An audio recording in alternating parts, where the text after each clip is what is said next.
Is the video clear from our side? Yes, it is clear. So we are live now. Great. Yes, live. Yeah. Hello, welcome everyone.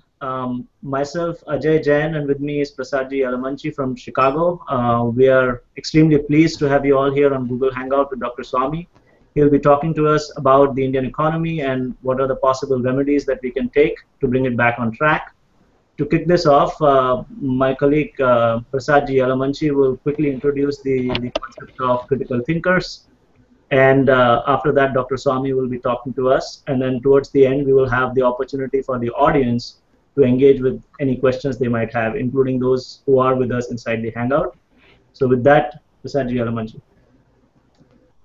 Good evening in USA. Good morning in India.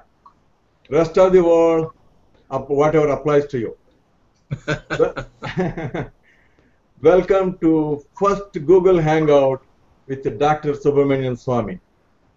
I think it was during his last trip to Chicago. I asked Dr. Subramanian Swamy, what is it we can do for India from here in USA? Dr. Swamy said, it's critical thinking, critical thinking. So with the blessings of Dr. Subramanian Swamy, we formed Global Critical Thinkers Organization and requested Dr. Swamy to address its first Google Hangout. We intend to bring many more speakers for your critical thinking theater in the coming months. There is tremendous need for critical thinking. There are many issues in India, or for that matter, anywhere in the world, to be questioned. That's what Dr. Subramanian Swamy is doing, questioning, and changing the debate from handouts to self-reliance. You need to create an environment for people to be able to earn their own living instead of depending on government handouts. Socrates said, the unexamined life is not worth living. He said this during his trial, for he did not want to live out the rest of his life without questioning and provoking questions. For him, it was not worth living. And these immortal words have echoed even today. Socrates dreamt of a better world. He thought a better world.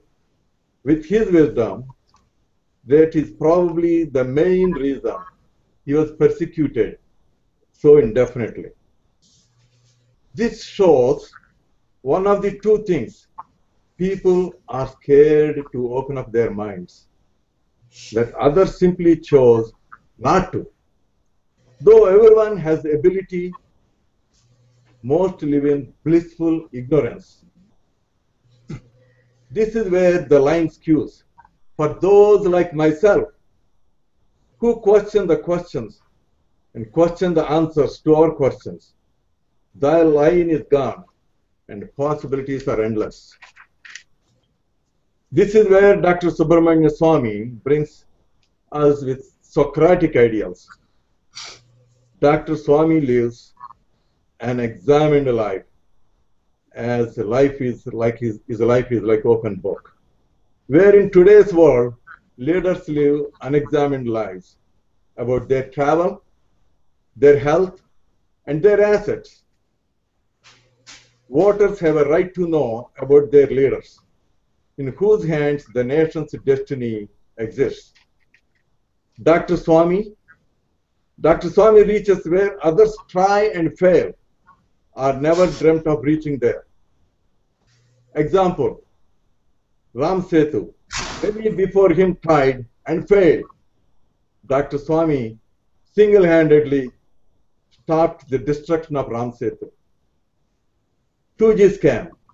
Many of us ordinary souls have absolutely no idea about this mega scam. Dr. Swamy reaches and accomplished nobody before ever dreamt of. Finally, I would like to quote Bobby Kennedy. He said, "Some men see things as they are and say, why? I dream of things never were and say, why not?" That's what Dr. Swamy has always been saying. Why not? Why not? And why not? Ladies and gentlemen, would you please welcome Dr. Subramanian Swamy, who is going to address what ails Indian economy. Find out Dr. Swamy's remedy. Dr. Subramanian Swamy, it's all yours. Well, first I'd like to say that I'm presently engaged in an exercise on behalf of the Vision Committee headed by Nitin Gadkari, wherein I have been assigned the task of a subcommittee which deals with the economic policy. I'm chairman of a subcommittee within the Vision Committee called Perspective Economic Planning for 2020. Now, in that course of that, I have formulated the view on what's wrong with the Indian economy and how we can get out of what we are going in. We are clearly in a tailspin, and the tailspin is due, or at least as an economist, it's not, on the face of it, an inexplicable tailspin. Why we should be in a tailspin at all? Because we were growing at about 8.5 to 9% per year, and we were not affected by the American meltdown because our banks were very strong. We had limited exposure to real estate and house buying. So what happened that we are today in this mess since 2009? What we find is the manifestation of this mess is that an inflation growth rate, which is the highest, I think, for the last 25 years, which is 12% per year. And this is happening while the Reserve Bank governor has gone crazy and gone on raising the interest rates by increasing the repo rate and tightened the money policy, made it more difficult to get loans. And despite that, the economy is not cooling. Now, why? Why is the inflation 12%? Secondly, we find the growth rate of GDP has been consistently declining. Year after year, it has gone down. Now it's gone down to 4.5%. And in fact, many agencies like the Standard & Poor have actually said that they may even consider declaring India's assets as junk. So why have we come down like this? And add to this the poverty questions, the suicides in agriculture, and so on. Is India really bereft of resources, and it doesn't have now is not in a position to finance further growth, or there is something else? So that's how I began looking at it, and I found that there's none of the things that are being popularly said in the newspapers is correct, or none of the excuses being trotted out by the Congress party is correct. We have no shortage of resources. Supposing we had auctioned the 2G spectrum, we would have got 1,76,000, the very minimum. My estimate is 2 lakhs. But the CAG put it at 1,76,000. I accept that. And even 1,76,000 is a lot of money, because the total personal income tax revenue that government collects is only 2 lakhs. And the total subsidy bill is also about 2 lakh crore rupees. So here is a big, just on 2G spectrum auction. Now you do it for 3G, now 4G is coming. And these, as you know, that as time passes, the more and more generations, depending on the bandwidth of the spectrum, we will be able to do more things. So there's one. Similarly, we handed out coal blocks for a song to various private supporters of private industrialists who are supporters of the Congress party. And had we auctioned it, and we will probably now auction it after May 2014, had we auctioned it, we would have got 11 lakh crores. Now, 11 lakh crores is a lot of money. That means almost 2.5 years of our total tax bill. I'm not talking about only income tax. It's 6 times the tax bill, income tax bill, and about 2.5 times the total tax bill of the government. So similarly, if these oil fields which are given away for a song to an industrialist had been auctioned, we would have got 24 lakh crores. and the world is now looking for thorium. There's a lot of thorium smuggling going out from the sands of Tamil Nadu and Kerala.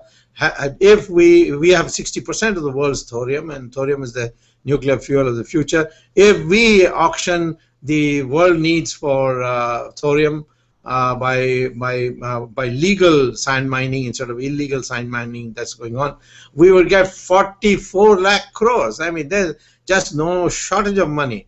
And on top of that, if you are able to bring back the money that Indians have got in illegal bank accounts abroad, you will get $1.5 trillion, which is a huge amount, which is almost it'll border on 120 lakh crores. I mean, there's just no shortage of resource in India if you decide to collect it in the proper way through the market system. So this is the first point I would like to make. So I would say that many of these problems are directly attributable to the policies of the UPA. Why is the inflation taking place? Because the people who have got money in Switzerland bank accounts and other places don't get interest paid on their deposits. There's a service charge of 2%, and so they came up with this wise idea of creating a derivative, a financial derivative called participatory note, by which you get an anonymous piece of paper. That is, your name is not there, the serial number is not there, nothing is there except the amount. It's like a currency note, and you're allowed to bring it back to India and invest in the stock market. And the stock market goes up, you sell out, and then you take the capital gains and go abroad back with it. And the Reserve Bank is obliged to give you the rupees that you earned on the stock market in dollars. And nor is the Securities Exchange Bureau of India allowed to investigate where you got all this money to buy these participatory notes. They've exempted that. The UPA has amended the law for that effect. Now a huge amount comes in. $60 billion have come in through this participatory note, and now they don't even pay capital gains tax because they passed a new law saying that if a Mauritius company invests in India in equity or in the stock market, it will be exempt from capital gains tax. So what is the need for to create a company in Mauritius? Just $1. You can create a company for $1 in Mauritius. So there's corruption is at the root of all your problems. The money that's not taken out abroad. Tell me which country in the world may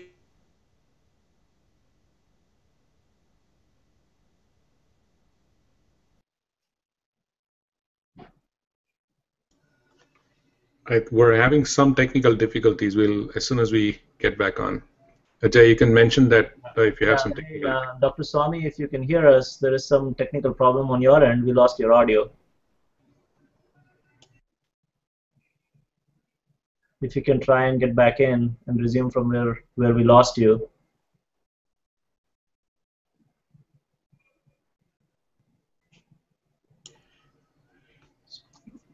Rahul is sitting with me, right?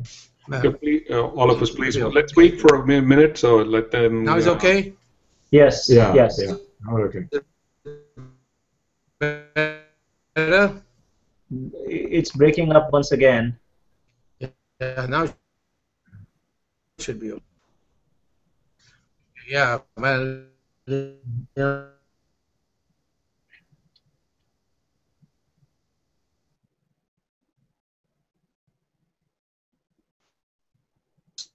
Please bear with us as we're trying to figure out the problem with the network here. We just lost Dr. Swamy's audio and video. Can you type in something? They can hear us.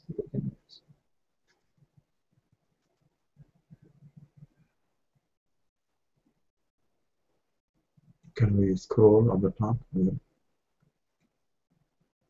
Hello, everyone. There's some technical difficulty on Dr. Swamy's end, so we're working through it. Thank you for your patience.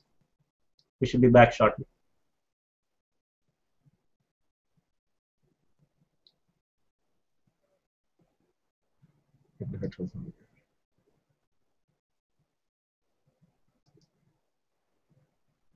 Going really good.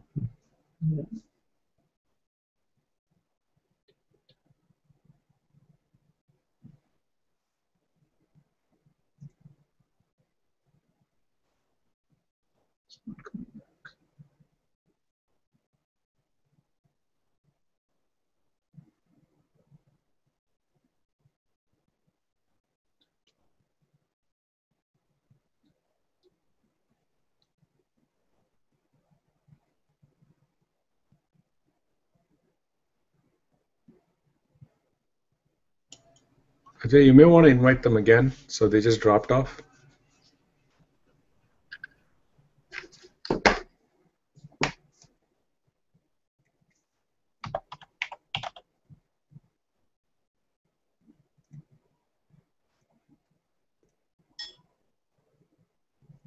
Yeah, I sent them an invite again. They should be, Dr. Swamy should be back shortly.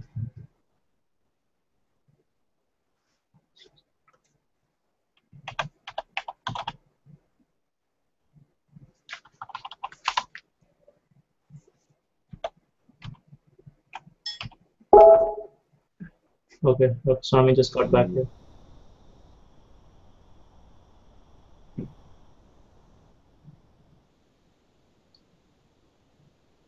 Hello, Dr. Swamy, can you hear us? Yes.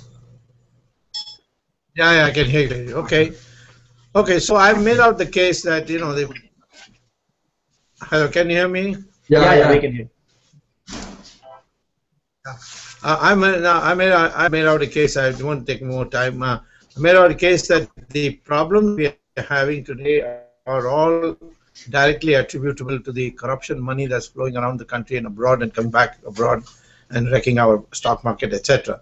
Now, therefore, based on the belief that you don't have a shortage of resources, but this is only a question of how you mobilize it and how you plug in this corruption.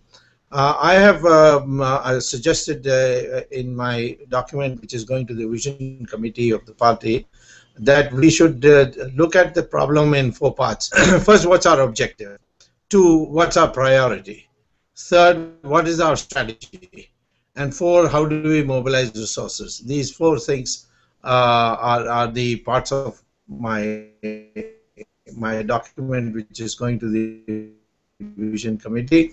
And as far as objectives is concerned, we must grow at 10 to 12% per year in GDP. Can this be done? Well, it can be done if, for example, your rate of savings goes back to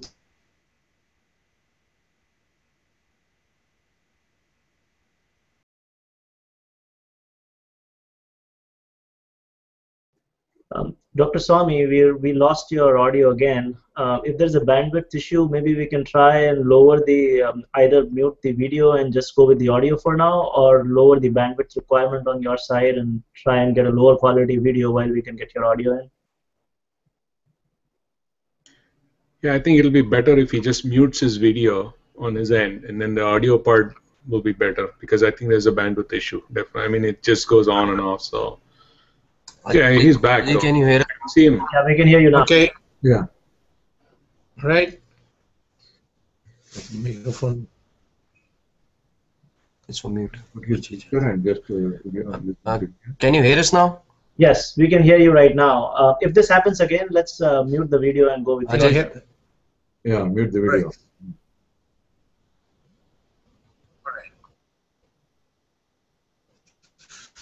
Okay. So therefore,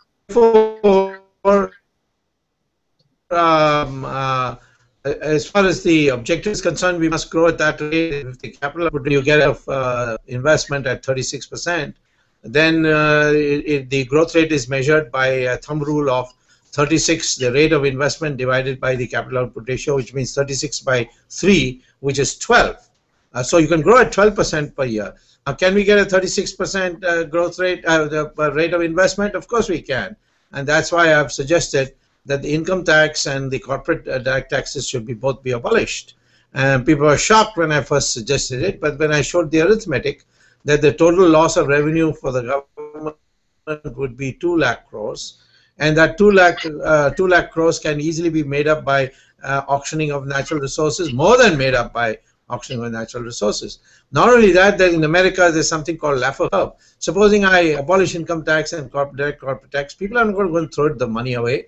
They're going to put it in banks, and that bank then can lend money, and so the rate of investment can go up as a consequence, and that will lead to, through the indirect taxes, more revenue. But I'm saying that basically it will create a confidence in the country, because people are getting harassed by the income tax no end, and these finance ministers, like whoever is presently there, they all use it for political purposes. So people get harassed, they get timid, they get afraid, and so we got to liberate our people, we got to create enthusiasm, and that is why I am in favor of lowering to raise the rate of investment through this method. And our Indian people are great savers. We are the highest contributors to rate of investment in any country. I mean, we contribute nearly, I think, something like 85% of the total investment of the country through household savings. The others, corporates and all, give only the remaining 15%. So this is one objective. And the second thing is that the priorities I have noted down should be that we should control the prices. And the way to control the prices is go after these corrupt people and ban this participatory note, ban forward trading, get hold of black money, which is very easy. All you have to do is arrest about 5-6 important Hawala operators who have connections with Dawood Ibrahim in Dubai and some people in Singapore. So that would create a very great salutary effect. And once that black money gets out of the circulation of the Indian economy, then you will find that the prices would come down, because there's no shortage in the country of agricultural production. So I would focus it this way. The third thing is strategy. Strategy has to be, we have the biggest potential in our economy in agriculture. We can be a globalized agricultural power, because the yield per acre is one of the lowest, and if you compare it to the yield per acre you get in experimental plots of the Indian Council of Agricultural Research, it's 1/7. That in the same country, the same plot, but with the with management of water resources, fertilizer, we get 7 times the production. Then the price of Indian agricultural products is the lowest in the world. This is documented now by the WTO.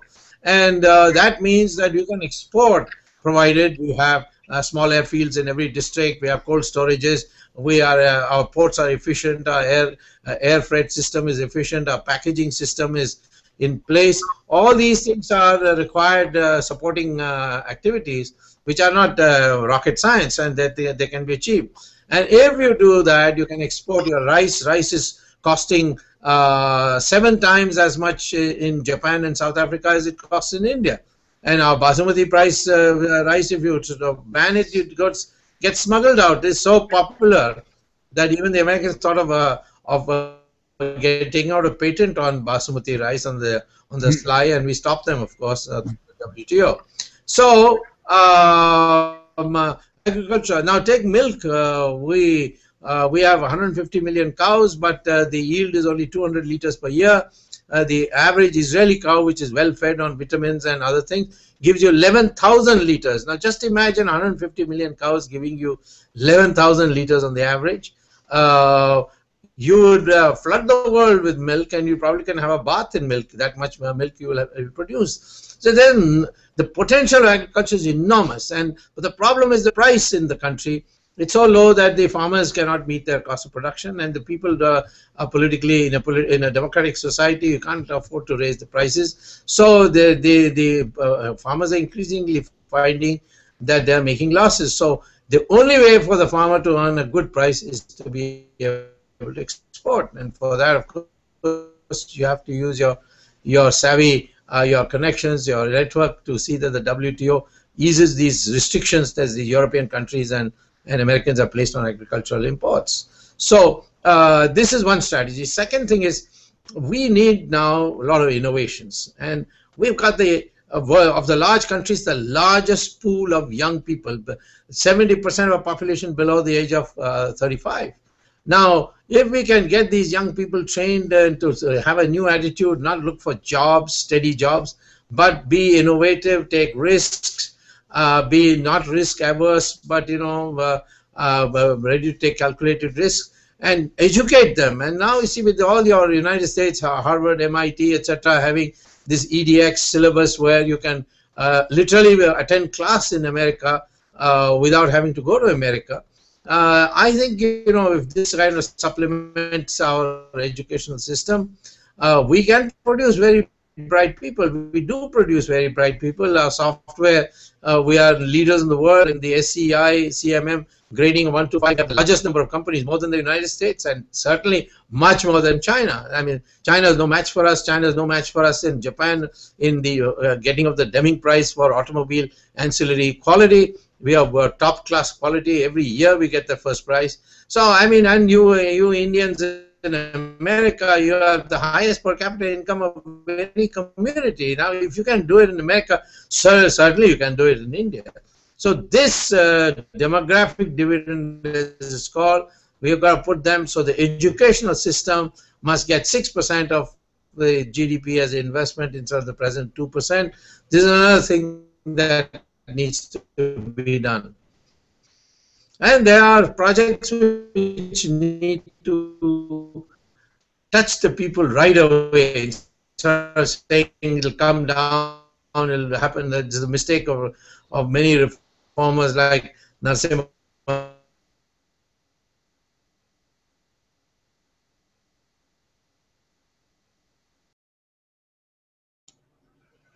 Dr. Swamy, we've lost your audio stream once again.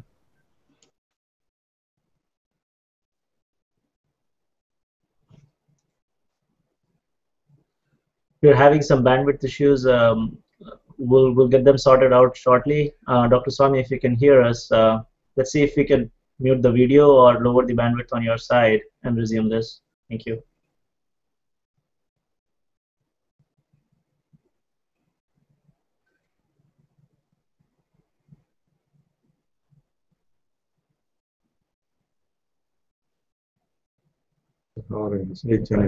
Feedback.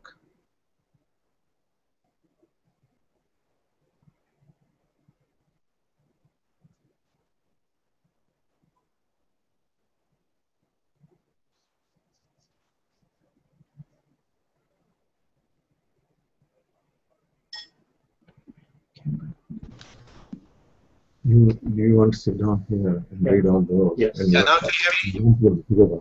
Yeah, we can hear you now. Yeah. Can you hear me now? There is some jitter still, Dr. Swamy.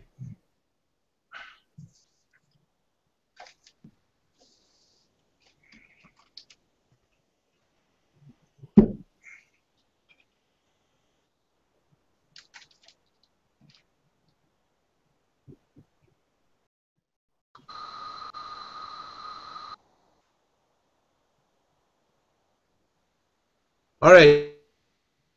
So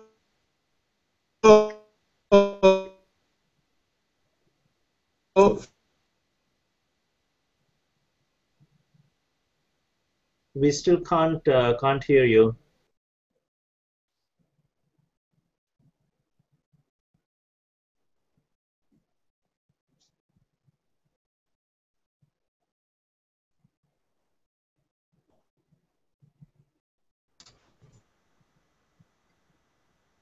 yep.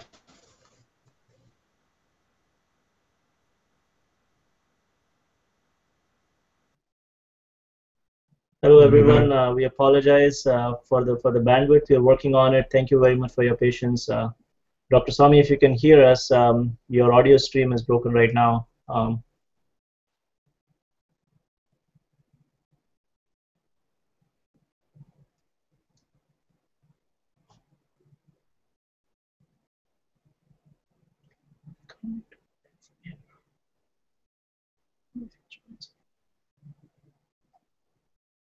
Why don't we read in the meantime? Yeah. There may be 2-3 questions. It's almost off probably this time.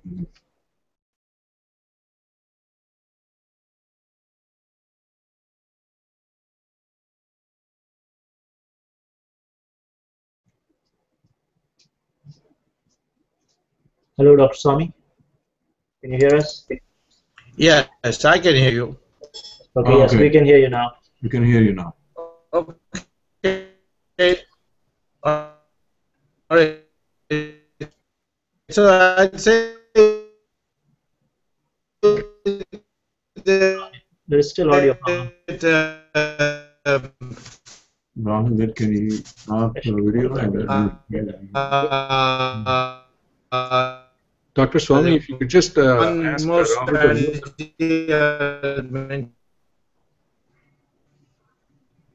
Dr. Swamy, if you could mute your video, I think we can move on with the audio stream.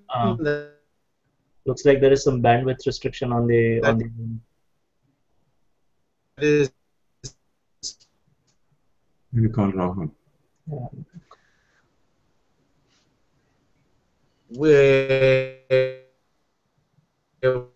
we need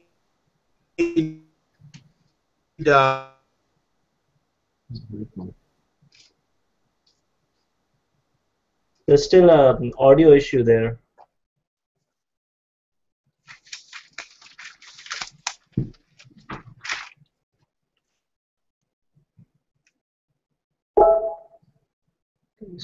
Call Rahul. Yeah. Dr. Swamy, we can't still hear you. Okay.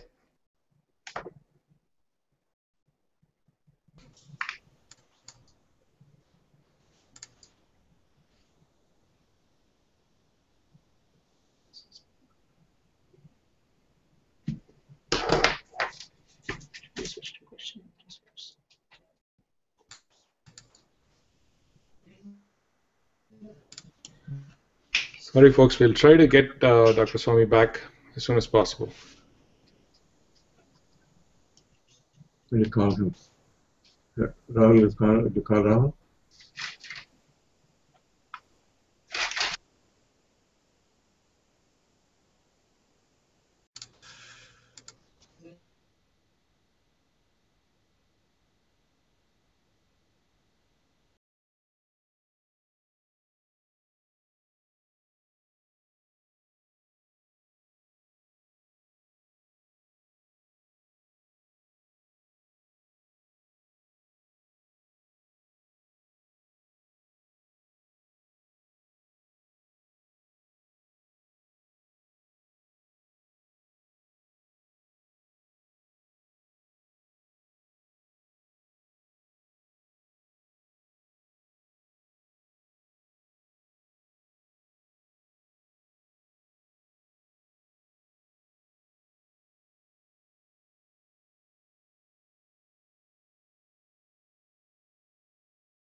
Dr. Swamy, we can see you now, although we cannot hear you at the moment.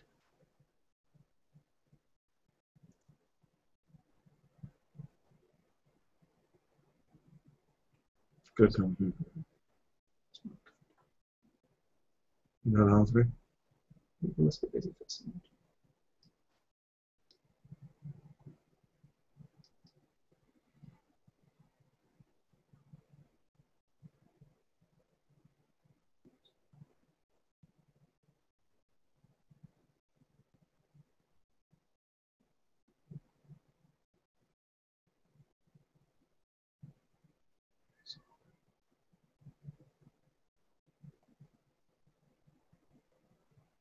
It's going so good.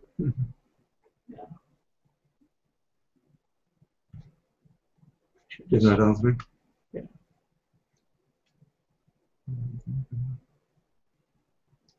Maybe we should use not just use his picture and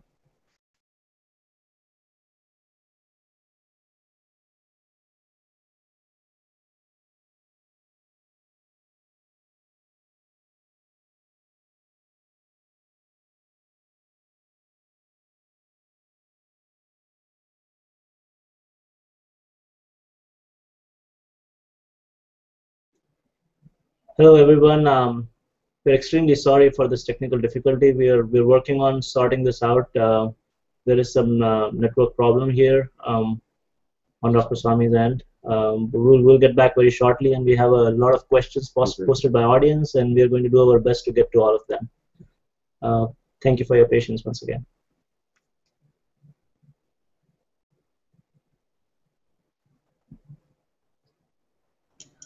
Ajay, why don't you just, if you have those questions, email them to Dr. Swamy just in case, because we can save some time in reading and in responding to it. Just email it to him, so maybe he can read those questions and just answer better, because we're running short of time as well. Good idea.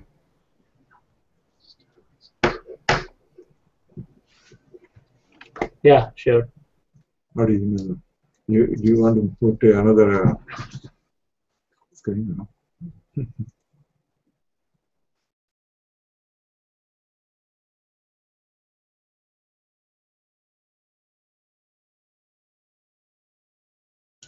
I'll try to call Rahul and see if we can do something.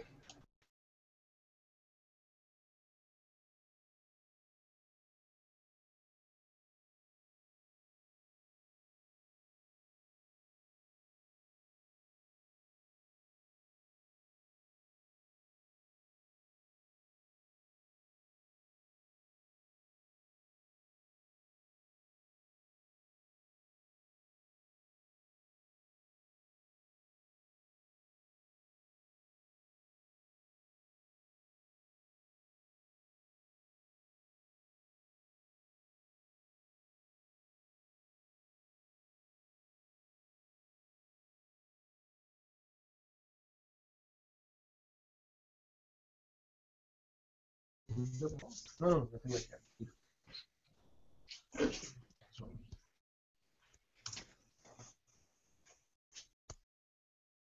Ajay ji? Hello? Hello? I can hear you. Rahul, I can hear you. Let's continue to a bit. Yeah. Is Dr. Swamy visible to you now? Not right now. Not right now, yeah, we're getting there. So we're getting there. Yeah. Hey, Rahul, can you just send audio? Yeah, we can see you now. Video off कर देना. On top, you will see an option to yes. Now it's just audio. Your camera is on. Oops, he left.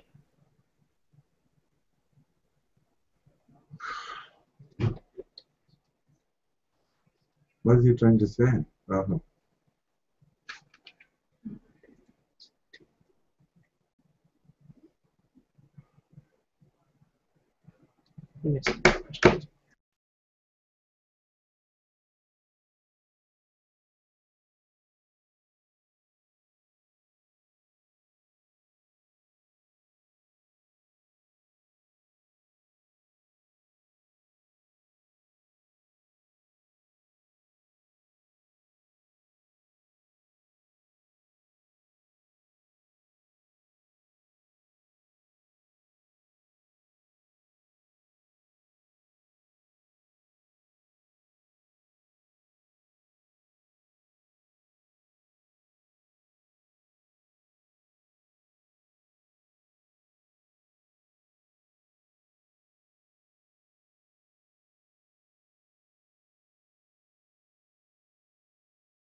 What's here the question? Yeah, guys, we're going to have Dr. Swamy connect through another service provider, because there is an issue with this existing service provider. Okay. So Ajay ji? find another way to do that. Ajay ji? Yes, we're here. We can hear you. Yeah.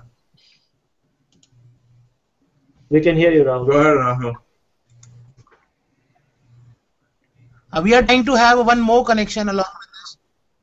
Yeah. Okay. Just give us a minute. We are trying to have one more connection. Actually, the connection is dropping out in between. Okay. We are trying with the. Just give us a minute. Okay. I think it's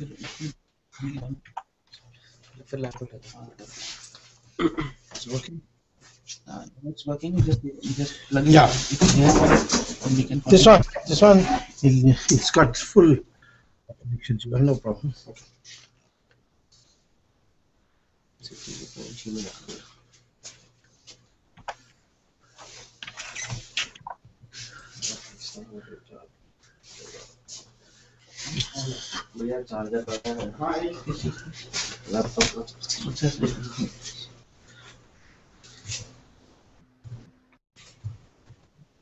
Yeah, just a minute. Yes, we can now Yeah, see we and can hear hear you. you good. We can hear you good. Yep. Okay. So I'm saying that what we need now, we know the strategy now. We know how to get these resources. We know that the key thing is the innovation, which is blocking us. Of it we can do if there's no corruption. For example, infrastructure is, we build the finest roads in Nigeria, in Malaysia, in Iraq, but we are not able to build good roads in India. And all these local octroys, so on, these which require reform, all that the state needs is alternative sources of financing.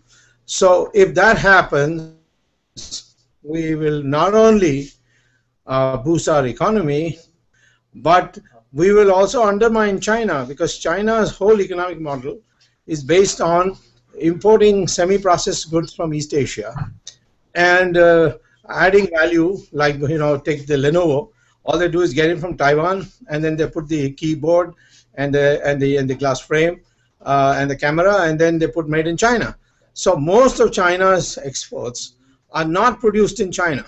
They are produced in East Asia and value added due to cheap labor for the final value added portions, and then they export it. Now those countries, East Asian countries, are very willing to come to India than China, because we've got intellectual property laws, we've got courts, democracy, etc. But they say your infrastructure is lousy, and they come on, we get harassed from top to bottom for corruption. So you remove these, we'll leave about China and come to you. So I think we have got a workable plan. It requires a decisiveness, and that's where Narendra Modi comes. He has already demonstrated in Gujarat. I've seen Gujarat as an economy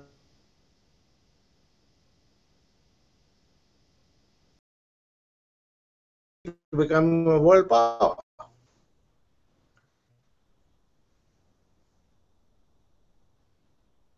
And that's it from my side.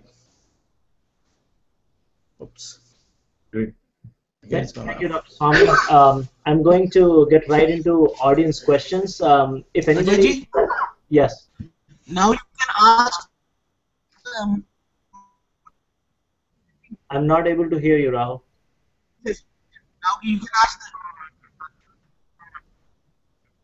Yeah, I'm going to go into questions now from the audience. Real quick, if anybody inside the Hangout has a question, can you quickly raise your hand? Else I move on. Okay. Yeah, So Karna has a question. Go ahead, Karna. Dr. Swamy, my question is, considering limited land resources, what percentage of Indian population can really survive on agriculture?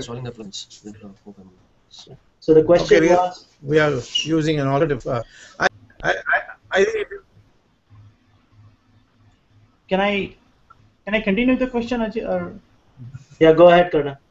Yes. So what? I don't agree with you there, because today we are the only country which can agriculture. I know, I heard your question about limited have agriculture 24 months, 12 months of the year. United States gets for 5 months snow. Same thing with Europe, and even China for most parts gets 3 months of snow. India is the only country which, from length and breadth, you can do agriculture for 12 months. Now, second is, this means that we can grow 3 crops a year. But actually, we are only on 25% of the land growing more than one crop. So clearly, the question of land limitation for agriculture is not there. It's a large potential lying there. And on top of that, the yield per acre is one of the lowest in the world. So you can go increase your yield 3 times, 4 times, fertilizer, pesticide, etc. So I don't think there's any land limitation. Okay, but the people who are not in rural India, not employed by agriculture, in the interest of time, I will encourage no follow-ups for today, and I want to quickly get to other questions. If one more chance for anybody in the Hangout who want to raise their hand quickly, and then I will jump into the audience questions. We have a lot of them here. That's fine. All right. Yeah, Ramesh wants to ask a question. Go ahead, Ramesh. Dr. Swamy, thank you for the time. You said apart from agriculture, what are the main other areas that you believe that will bring the economy back to into its glory? We may have good news.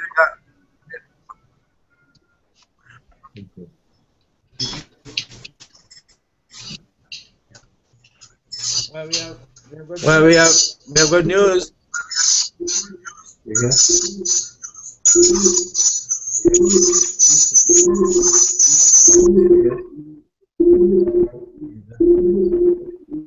Rahul, you have to shut down the other one, Rahul. Yes. Okay, we have switched to another one. Yeah, okay, perfect. We got another. And I think this other computer, the government don't like it. Can you hear us?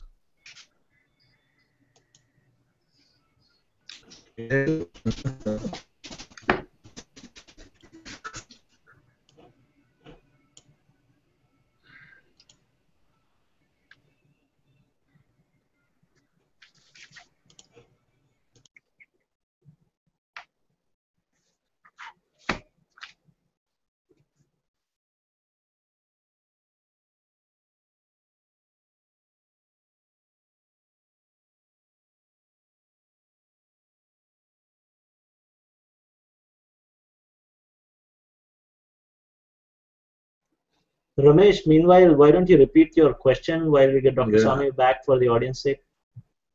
Ajay, let's take the questions from the people first. That's fine. My question can be there. That's fine. We'll take questions from people who have put up on there, and then if we have time, then we'll deal with my question. Yeah. Yes, Dr. Swamy, we can see you and hear you. Yes. I think. Okay, so I'm going to. Okay, Dr. Swamy, we are going to the audience questions directly since we lost some time here. So, can you hear us, Dr. Swamy? Ajay, you hear us? Yes.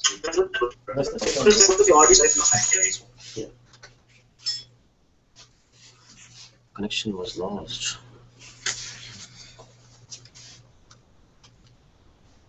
Can you hear This us? is 3D, right? Yes.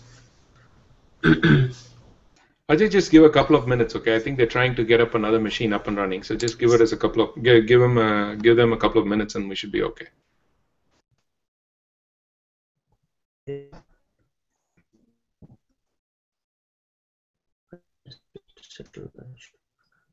Ajay, can you hear now? Yes, there was a little bit of a jitter. Hello. Yes, we can hear you. And the video is the video clear? No, I don't see the video, but yeah, now I can. If you can get the audio, we don't need video. No. Okay, we will try this. Okay, go ahead. All right, I'm going to go with the audience question here, Dr. Swamy. So the question is, you had said that bringing in an ordinance to freeze all the black money accounts of Indians held overseas is the possible reality, or will we face resistance from countries holding these black money accounts and bringing them back to India? Well, see, there are two aspects of it. One is that the United Nations resolution of 2005 makes it mandatory for countries to oblige. I'm not asking for freezing. I'm asking for nationalizing all the accounts. That means the money will become the government's. And if anybody can prove that he had set up that account honestly and legally, we'll return that account.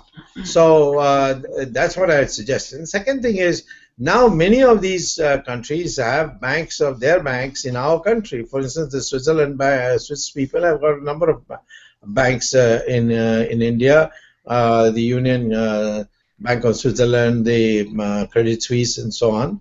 And so we can. I mean, it's a question of being able to wield power. You see, if your leadership is corrupt, no one is going to have any respect for you. And they will think that whatever you're going to do is basically for political harassment of your opponents. So if you have an honest government, a lot of people will cooperate. And the Americans have demonstrated what little threat of arrest can do to bank officials. So I think a combination of Samadama Beda Danda, as the old rishis used to prescribe, will be able to get us all the money back, and that's $1.5 trillion. We are all set. We don't, we won't have to worry for a long time if we get that money back. Okay. The next question is from an engineer, Mr. Amit Dandekar here. He is asking that earlier there used to be a lot of discoveries from Indians which have been recycled over the ages and years, but nowadays we don't see a lot of new things coming out of India. So is there something that you have in mind that your government, if coming to power, would do to boost R&D? Well, I don't know whether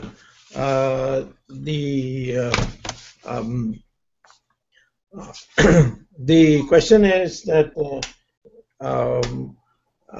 yeah, that's fine. I'm just looking at the electrical connections. What is it that he was expecting not coming out of India? What is not coming out of India? So the question really is that what is the next government, if coming to power from BJP side, would do to boost R&D in India? Earlier there used to be R&D. Yeah, I agree with you. That's what I said by innovation. And we know what we have to do in R&D. There's not too much to be left to be done. The third cycle of the thorium, for it to be converted into U-233. The second is hydrogen fuel cells, where I think 80% of the research is already completed. Americans have lost interest because they got so much oil that the oil companies say, no, we can't lose our investment by this new invention. So the Americans had to suspend the research on hydrogen fuel cells. We have got plenty of shale oil that needs to be extracted. Then we need to use thorium for other purposes. For even now, the Japanese have discovered that instead of hydrogen fuel cells, you can have thorium-driven cells for automobiles. So these areas are cut out for us, and it's all within our reach, and that's what we need to focus on. So this would require about 6%. Again, in the part of that budget would be educational. But 6% of the budget on education would cover a very substantial portion for research and development. Okay. The next question is on the fake currency threat to India. Briefly, the question is, how serious is that threat? How serious do you think it is, and what can be done? It's very, very serious. It's very serious. In fact, I think the easiest way to pump in money is through elections. You see, nobody looks at these currencies where they come. Most of it comes in cash. The election is conducted in cash. So it becomes very easy. I think we have a moment of truth coming with Pakistan, and we got to prepare for it. As Lord Krishna told Arjuna at one stage when Mahabharat war seemed even inevitable, the Shastra Sangra karne ke liye tapasya karo. That kind of a situation is coming, and we need to isolate Pakistan. They are isolated from Iran. We need to isolate them from China. And Americans, we can never be sure about them on this issue.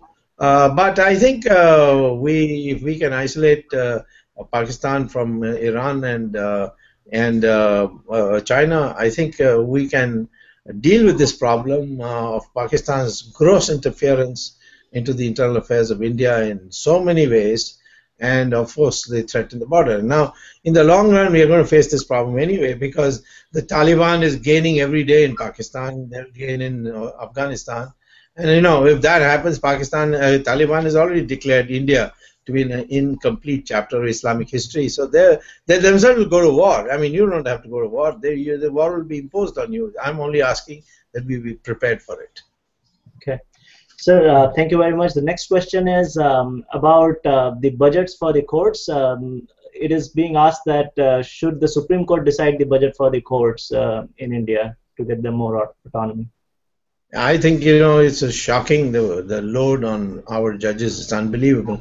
See, in the United States, the entire bench sits, all the, I think, 18 judges or whatever, they sit in one bench. In India, we have got maybe 15, 16 benches, you see, of two judges each, and we have 31, 32 judges already. And look at the load. They take 300 cases per day. The United States Supreme Court takes only 200 cases per year. I mean, there's a tremendous difference, and there was the American system of requiring discovery and integrities, which is there in our civil procedure code, but the lawyers are too lazy to do it, and the judges so far have resisted. When I was law minister, I tried to bring it, and then the Supreme Court Chief Justice told me there'll be strike in courts and you'll have a real problem. So I think we need to really seriously think in terms of reducing the load on judges and somehow making it profitable for judges to be honest. In other words, I would rather say that no judge should retire, but we don't want the American system that the man will remain on the bench. We'll create a alternative forum where cases which the sitting judges feel it's really taking them a little far afield, they can refer it to this pool of retired judges, and those retired judges would continue to be treated as judges, and they would get the emoluments or the pay that they are getting as judges. So I don't think with this kind of expectation of life increasing, now it's 75 years, we should retire people at the age of 62 and 65. It makes no sense at all. But at the same time, I don't want to disturb the seniority because seniority goes here on the basis of your time of entry, and if somebody stays a judge longer, then somebody else will be denied being Chief Justice. I don't want to disturb that. So I create an alternative judicial forum to which cases can be referred to by the Supreme Court for disposal. That's the kind of thing I'm thinking of. Okay. Moving on to the next question, sir. This is from a gentleman, Venkat Ravi Shankar. The question is, educating young Indians is a big challenge. How do you propose to handle that, and how can common citizens participate in that? Well, I think there are 3-4 areas where people can learn themselves and be motivated, and your internet is now a great boon for that. One is know your correct history, you see. This whole history is all a bunch of junk which the British have put in to really make you feel an inferiority complex, you see. All this Aryan Dravidian theory, this that we are constantly butchered by foreigners who came. We are the only country which resisted Islam. I mean, Islam would have gone all the way to Japan, but for India. And in any other country which Islam conquered, they converted that country into 100% Muslim. We are the only country where they're not even 15%, you see. And even in undivided India, they were 25%. So I think the fact of the matter is that we need to know our true history. We must know what our civilization is, and it's a continuing civilization. There have been 46 civilizations, 45 have died. Only one remains, that's the Hindu civilization. And we need to know that's the mainstream civilization. And we are not against Muslims and Christians because they also are descendants of Hindus. So if the Christians accept it without difficulty, but the Muslims are, the mullahs are not yet reconciled to that. But we can bring them around in private conversations, they accept it. And we need to have a well-defined identity. And we need to develop a common language. And I think Sanskrit is that language. And those of you living abroad, you have wonderful software programs for Sanskrit. You should make it a policy that our younger generation will learn Sanskrit, and Sanskrit has now uses in computers. Go to artificial intelligence and computer sciences. Now Sanskrit's become very useful there, so much so that the NASA is even requiring Sanskrit to be learned by those who want to specialize in that field. So I think by the way, I must say the Twitter is also seems to be a great educator. It's an educator of me also, because kinds of things on the websites I don't get to see. Twitter people refer that to me. So I think there are now social media, which is also a great educator. I don't see any difficulty re-educating our people, reorienting them, and make them feel as a Virat Indian, which means Virat Hindustani, which means Hindu, or those who accept their ancestors are Hindus. Okay. Sir, I just want to be respectful of your time. There are many more questions. Can we take a few more? Or... You go on. Okay. Go on till I first falls asleep. Okay. So this next question is from a gentleman named Mr. Divakar S. Natarajan, and he's asking, as a stalwart defender of Rama Setu, what are your views on the Gadgil Kasturirangan report and the resistance to the protection of Western Ghats, especially in Kerala? Well, I must confess I haven't studied it in great detail. I've seen reports of it in the newspaper. It will take me a little far afield. If the issues there are one of how to prevent something from deteriorating to a point where we can't retrieve it. But I won't be able to really comment on that at all. Okay, moving on to the next one, there was a question asked about the EVMs, the VVPAT enabled EVMs. You recently tweeted out that Congress has allegedly set up a high budget for potentially manipulating the EVM. Yeah, 5,000 crores. Yeah. Right. So what is the game plan to tackle that, and is that really a serious threat? You want me to tell it on the wireless with the common people listening in? They can do it. I can tell you that. And if we get really angry, we can do it to them. So don't worry. Just keep faith. Let them try. Okay. Sir, moving on to the next one, there are a lot of people asking similar questions. So about Aam Aadmi Party. So I'm slightly off topic, but since there are a lot of people asking the same question, the question generally is that Aam Aadmi Party has taken center stage, at least in the Delhi elections. Is that to be taken seriously, and what is your position on how to handle that at the national level?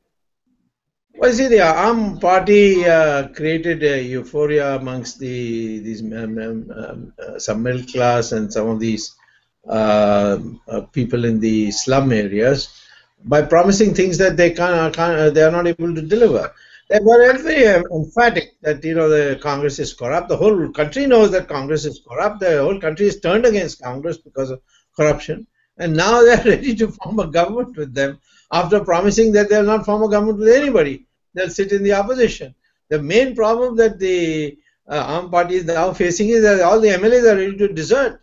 If they don't form a government, I can tell you that of the 28, 24 will want to join voluntarily the BJP, and nobody can stop that. I mean, you can't say that that is skullduggery or that we are buying people out. The Aam Party people have become MLA for the first time. They don't want to give it up. They don't care a damn about Mr. Kejriwal's commitments. They want to remain MLA. They don't want to face another election.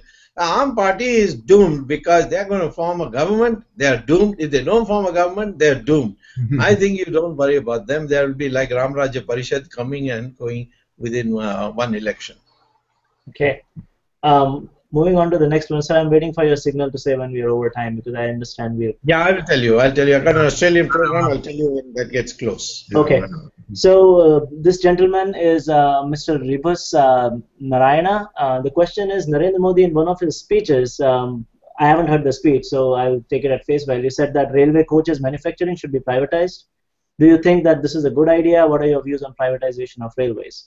Well, there's nothing big in that. I mean, our private guys can do it, and we can have an supervisory authority. Today, there's no one to supervise, and there's a lot of time lag problems, and so I have no problem privatizing. I would be a little worried about privatizing railway services. I mean, that's too big to be given to be private, and we need it. I think I would be against too much privatization in defense because it creates a military-industrial complex, which will be another cartel. We already have enough problems with cartels, so I don't want one more cartel. But I think as far as production of goods like bogies and so on, that could well be privatized. I see no difficulty in that.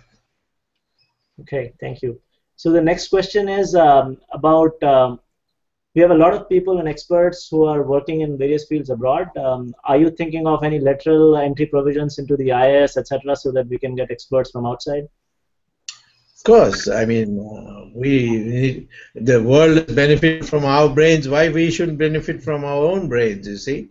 We are really bright people. I mean, I've been through the length and breadth of the United States campaigning, speaking. I see such bright people with so many ideas. Yeah, I'd like to.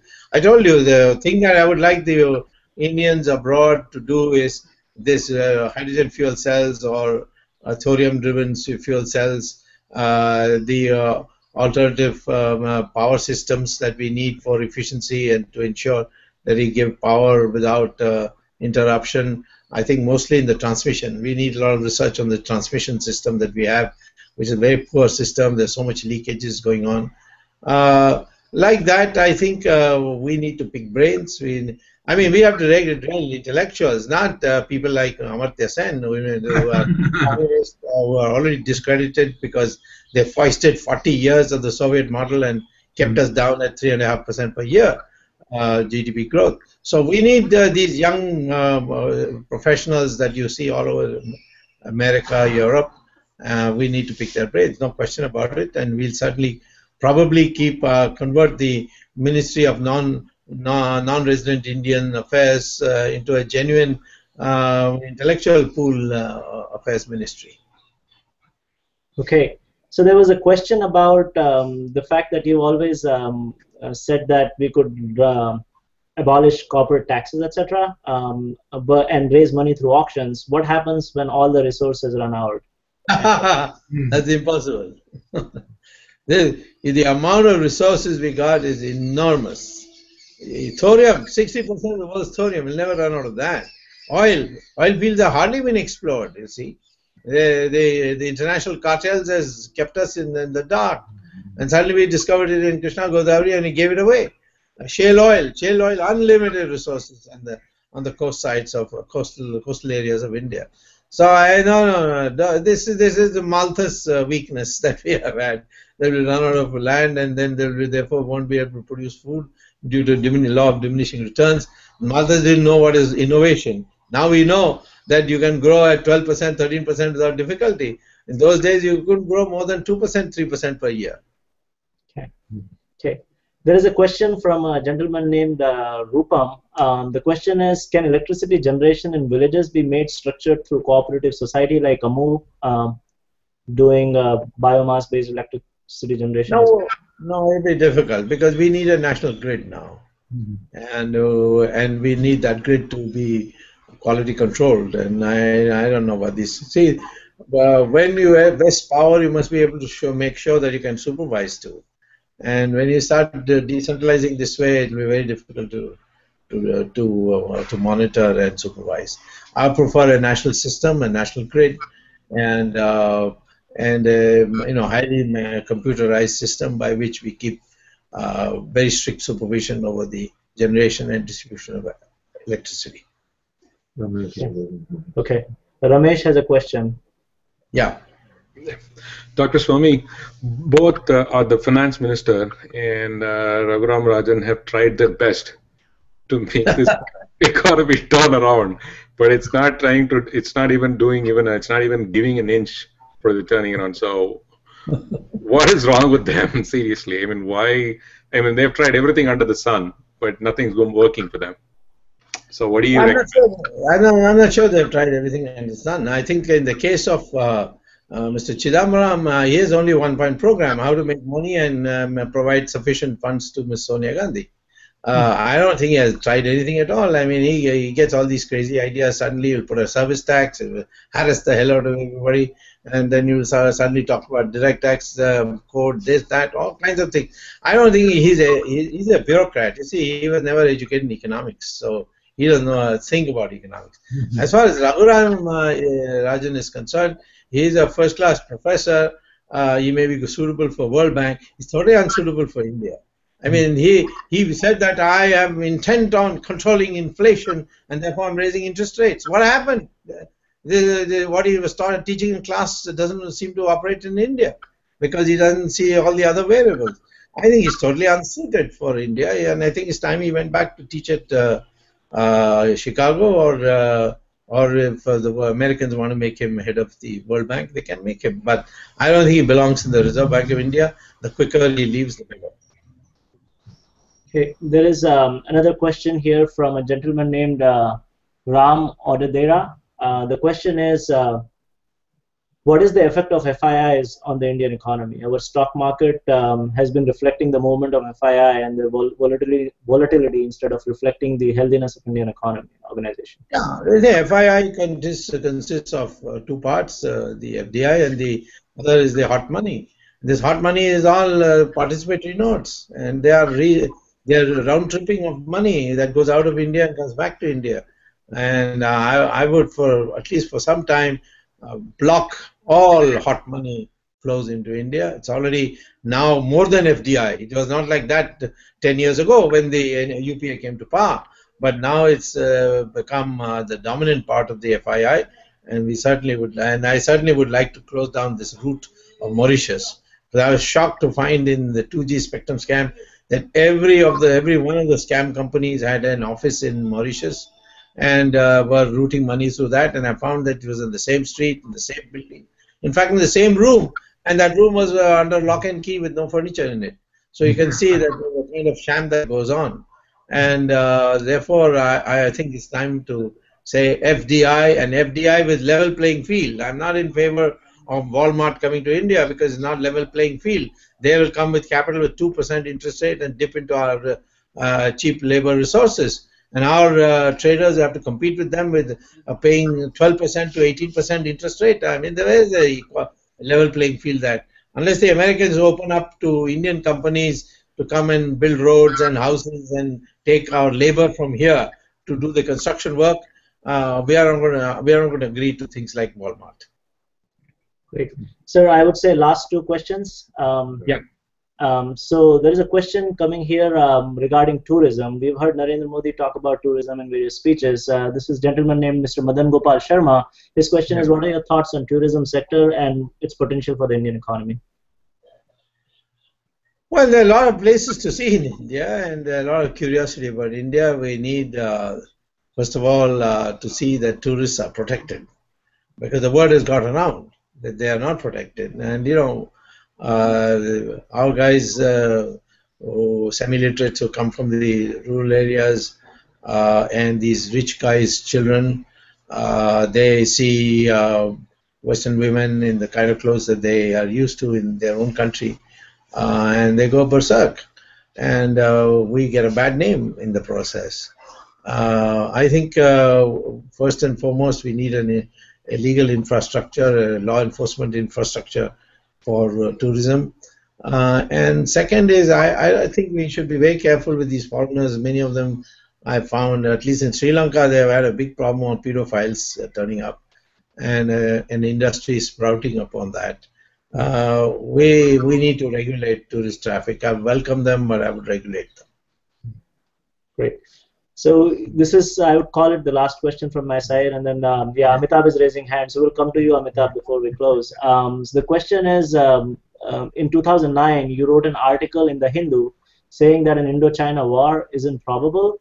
Is there any reason you find now to change your position on that? Did I say is probable or isn't probable? Well, according to this gentleman, it says isn't probable. His name is Mr. Kush Arora. Yeah, but I wrote the article or he wrote the article? Well, according to him, you wrote the article where you said it is not. I think the war with China is wholly improbable. China has got a huge, long supply line from Sichuan province to the border of India, going through hostile territory. And it's because of our good behavior that nothing is happening in Tibet. And we have kept to our treaty obligations, which we signed in 1954 and re-signed in 2003 under Mr. Atal Bihari Vajpayee. So, but if they are going to war, then we are not committed by those treaties.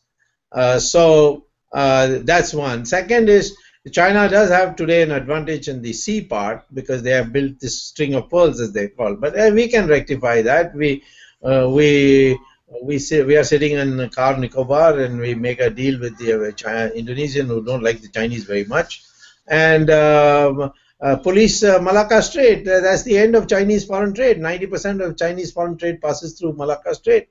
We can block it.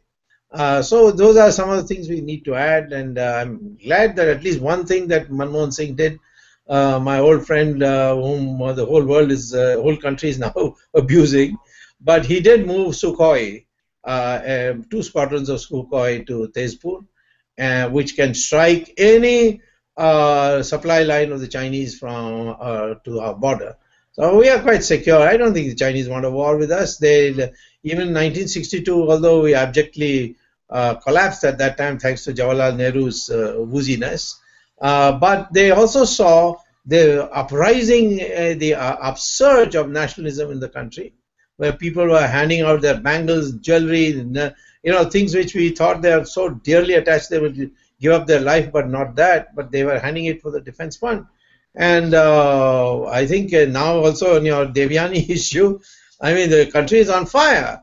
So the patriotism, the latent patriotism in India is very strong.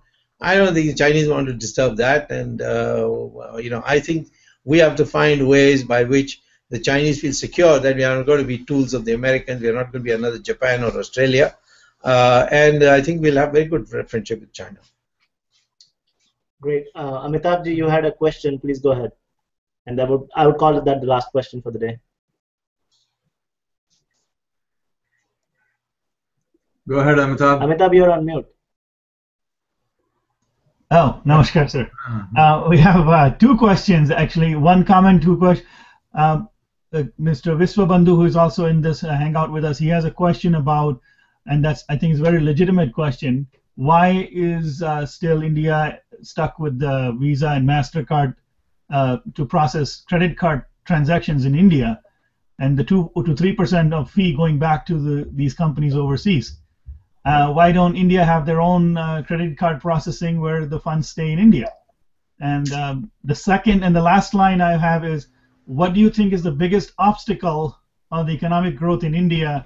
Is it the corruption or lack of leadership, or inflation, or slow GDP growth? What is the biggest obstacle? Well, the first question is, it's a suggestion, I think, within the keeping of the international facilities that these Visas and MasterCards provide, American Express provides. I think you're right. We ought to have a competing credit card facility, and the government can promote that and make our credit cards compete with these people.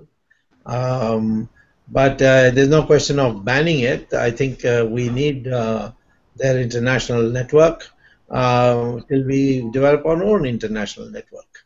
On the second question, corruption is the cancer. Now the brain is fine, the heart is fine, the kidneys are fine, but corruption is like a cancer. It's spreading, and it destabilizes the economy. It changes our investment priorities. It breeds greed. and leads to crime. It leads to that kind of leadership emerging who can outspend or outbuy people. So it's really the main issue, and that is what has to be addressed. And it's a problem that is afflicting every party, but it doesn't require more than 2-3 honest people to clear it up. Thank you, sir. Thank you. Appreciate it. Right. Thank you very much, Dr. Swamy. Prasadji has some closing remarks. Yeah. Thank you very much, Dr. Subramanian Swamy. I know you had a very, very busy schedule. You came last night at 12 o'clock, and again this morning, 8 in the morning, and we really, really thank you from the bottom of my heart in taking this time out of your busy schedule. I know you have at 10 o'clock another program, and I want to thank you very, very much. And I want to ask the audience what kind of topics would you like to see, and you can send email pjelman@yahoo.com or any one of these participants here if you know them, and let them know. We would like to eventually would like to offer this weekly, but so let us hear from you how you want, what you want, like. And I have a passing comment. Yes, sir. For me, interacting with the Indians abroad, particularly in the United States, is brings back happy memories, because in the emergency, had it not been for the Indians in the United States and to some extent in Canada and to a larger extent in Britain, the emergency wouldn't have gone. The emergency only went not because we overthrew Mrs. Gandhi, but because she declared an election, and we defeated her in the election. And she held the election, and she told me herself that it became impossible with these overseas Indians creating such a racket that I had to resolve this question. The emergency, instead of being taken as a permanent condition, was taken as a unresolved issue. And therefore, to resolve the issue, I thought I'll win the election, so I held the election. So you played a major part in restoration of democracy, and I'm sure that you'll play a major part in the economic renaissance which we are going to have in the next 5 years. Thank you very much, sir. I hope we to see you in power next election, and we look forward to many more like this. Thank you very much, Dr. Swamy. Welcome anytime. Thank you all. Thank you all again. Bye-bye. Thank you. Bye. Good night. Thank you, Dr. Swamy. Good night or good morning.